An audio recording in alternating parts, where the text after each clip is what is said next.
You unlock this door with the key of imagination. Beyond it is another dimension, a dimension of sound. Hey everybody, how you doing? And yeah, before you start in on, didn't you just do a vinyl finds video? What are you doing buying records again? Like, back the fuck off, okay? Why don't you get the fuck out of here? It's my channel. It's my money. If I want to go out and start buying more records, what is it to you? Mind your damn motherfucking business, bitch! So just lose the attitude, buddy, all right? We're not even 1 minute into the video and already you're starting on me? Get the fuck out of here. Yeah, I don't think so. Anyway, just having a little fun. So yeah, yesterday I was out and about and passed by two record stores that I don't frequent as often anymore just because they're a little bit farther away. But I was going to visit my brother. We're meeting up. And it was about like a 45-minute drive from where I live. And so en route, I stopped at a couple places. And yeah, at the end, I definitely was, like, oh, fuck. I just happen to have two 20s and two 10s right here in my wallet. I was afraid they were going to be there till next April. Too much, but whatever. Sometimes I just can't resist because I never know when I'm going to make it around to those stores again. And I don't know why I feel I got to justify it to you. I mean, you guys can relate. I'm certain that you guys have gone through the same thing where it's like, should I be buying more records? Probably not. But am I going to? Of course I am. You're goddamn right. So anyway, here we are without getting too much more into it. So the first record store that I went to, this is a band that I've seen in the racks for years, and I've seen people do videos on this band, and they should definitely be in my wheelhouse, but for whatever reason, I just kind of resisted because I wasn't that familiar with their catalog, and so, at this point, a blind buy was not really something that I wanted to invest in, but this was a really cheap record, as are most of the records in their discography. I'm talking about Paul Revere and the Raiders, and this is their album Kinks. I believe it was from '66, if I'm not mistaken. And I played this, and I actually really like it. It reminds me a lot kind of the Monkees, and not just because of the fact they cover I'm Not Your Stepping Stone, but there's just kind of like that jangly, old, I don't know, like that 60s feel where it's just kind of like the old style guitar, Rickenbacker, whatever they are, it just, something grabs me about it. And some of my favorites on here, Kinks was the big single. I think most people have heard that one.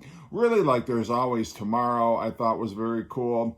All I Really Need Is You, that open side 2, I really like that one. It's a little more exotic. It's not just kind of like, straightforward. And I know this isn't British Invasion pop, but sometimes I always get in my head that this was a British Invasion band, even though I think one member might have been from the UK, but I think the rest of the band were, Americans. I don't think that's true. Yeah, really enjoyed this one, I gotta say, and I can see myself spinning this quite a lot. And if I see any of the records in the future when I'm out browsing around, I probably will grab it. And it seems like somebody unloaded like their 60s collection, and they really took care of their records because, these two that I picked up were in way better condition than I've ever seen. I've actually never seen this record before in the store, and it's probably not all that rare, but at least, in this area, I've not seen it in any record store that I've been in. And that is a little, this time for real, British Invasion. Jerry and the Pacemakers, Don't Let the Sun Catch You Crying.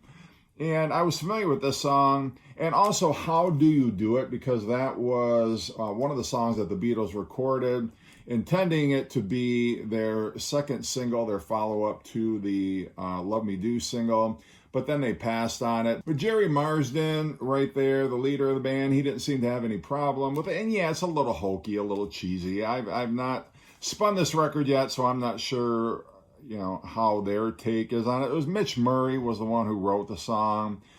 But, Summertime, how many, I need to chat GPT this or something, but how many bands covered the song Summertime in the 1960s? Like, I think quite a few, because it seems like it's on so many different records from back then. But I think it's even on, isn't it on? Yeah, it's on the Zombies first album. That's why I was like, I just heard that song by another British invasion band. But anyway, so yeah, cool pickup. You know, I got a real soft spot for British invasion stuff, like those old records that smell just as old as they look and as they are.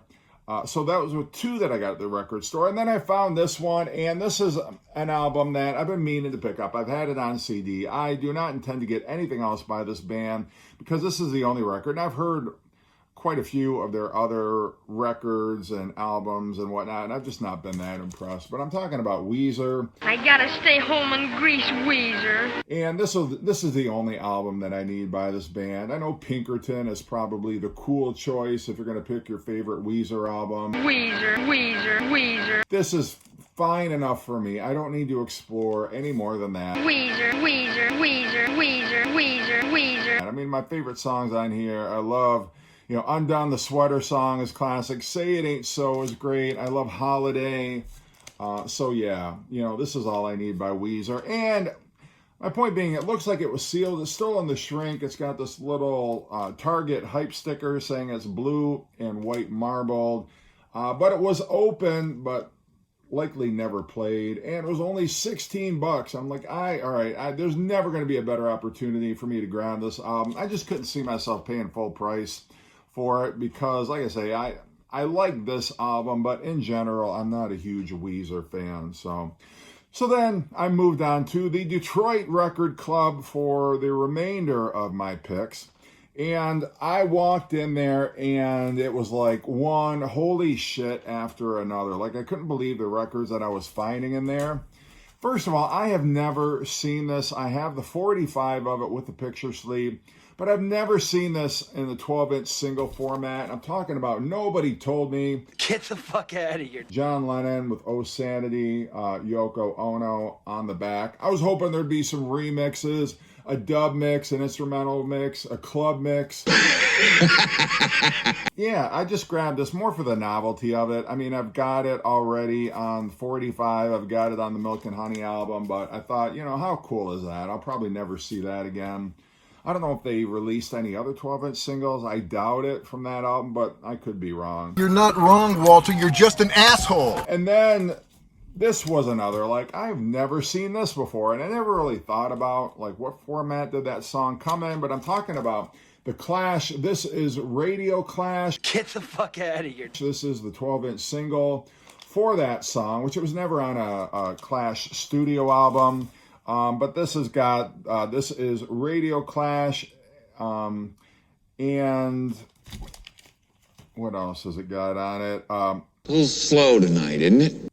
Outside Broadcast from Radio 5. I'm not sure exactly what that is, but when I spin it, I'll probably figure it out. But yeah, I thought that was kind of cool. I've always liked that song. I've got it on a CD, a Clash CD compilation, but I thought it'd be cool to have it on vinyl. Well, Lottie frickin' da! So pick that one up. And then this was another one where I've really, I've looked on eBay for this because I'm a big 12-inch singles guy.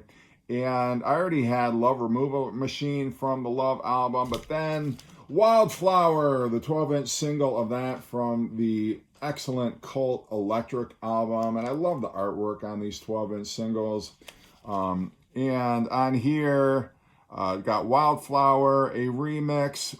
A little slow tonight, isn't it? Wildflower dub, Wildflower LP version. So just 3 tracks, but you know, I love the sleeves almost as much as the music on some of these. So very, very happy because I looked on eBay, but it was real pricey, and that I got, pretty cheap. Mother, there is no other like mother, so treat her right.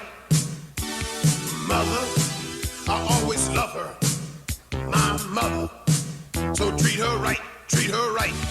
M is for the moan and the The last 3, I'm like, you gotta be fucking kidding me. I stood there, held these records up like, I can't even believe it, because I've been on the hunt for, I've got all the early Kinks UK albums, like the reissues that came out, I don't know, within like the last 10 years or whatever. I love those, but I really, you know, when I grew up, my uncle had some of those original US albums, at least the first three or four, I think, had completely different covers, or for the most part, different covers. The artwork was stylized a little differently, and some of the tracks were mixed up a little bit. And so I found some of these, and not only was I excited to find them, but the fact that these are in like VG++, if not, you know, mint minus on here. Is that really a category? I think it is anyway, but just in fantastic shape. This is Kinda Kinks. Get the fuck out of here. Which basically, you know, replicates the UK album that was called Kinda Kinks, but the UK artwork is different. They drop Naggin' Woman and Tired of Waiting for You, but you have Set Me Free on here, which is very cool. Everybody's Gonna Be Happy leads off side 2 on this one. You know, the weak moments on here, the throwaway is definitely Dancing in the Street for me, that cover of the Martha and the Vandellas song.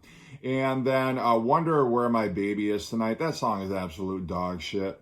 You know, that I really like. My favorite on here actually is Nothing in the World Can Stop Me Worrying About That Girl. But the back cover I think is pretty funny too, because you got like many records. Like this kind of reminds me of like the Monkees' first album, where you've got, this is all the pertinent information about Ray Davies.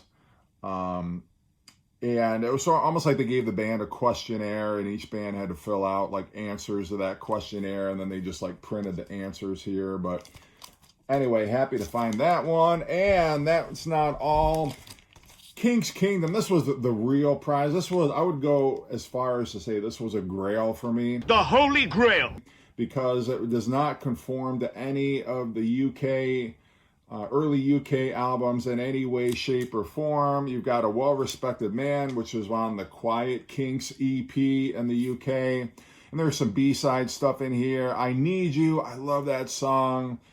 They got a cover of Louie Louie, whatever. Naggin' Woman is on here. They left it off of the Kinda Kinks US album, stuck it on here.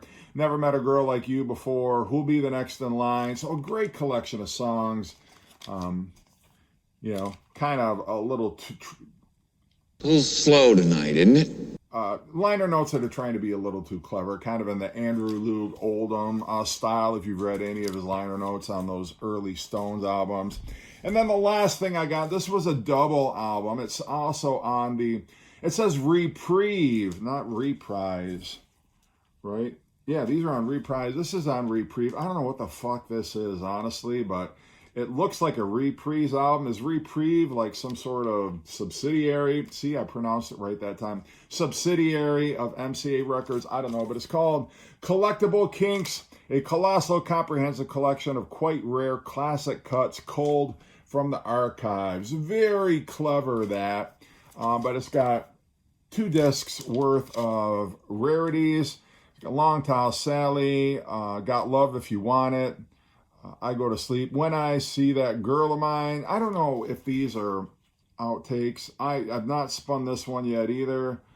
The liner notes, they got good liner notes on the back here that discuss where each of these songs land up. I think the most recent thing on here is Father Christmas, Low Budget, Wish I Could Fly Like Superman, but you also have 8 Man, Lola. So I don't know. I'm not sure, you know, whether these are alternate takes or what they are, but, you know, I saw this and I'm like, I gotta grab it. I was in full-on Kinks buying mode, so I did pick up that. So I see, not too bad. Not too bad. It's not, you know, I didn't go hog wild. I didn't need, you know, a dolly to wheel my purchases out the door. So, you know, anyway, just wanted to share that because I'm going to file these away and then I'll forget in another week what I bought. But that's it for a while. You're not going to see any more vinyl pickups from me for a while. I just like, all right, you know, enough's enough. Leave your wallet at home, and that's it for now. So I say, watch in another couple of days, I'll have another one. But anyway, I hope you're doing great. Hope you're having a good middle of the week. And as always, take care. I gotta stay home and grease Weezer.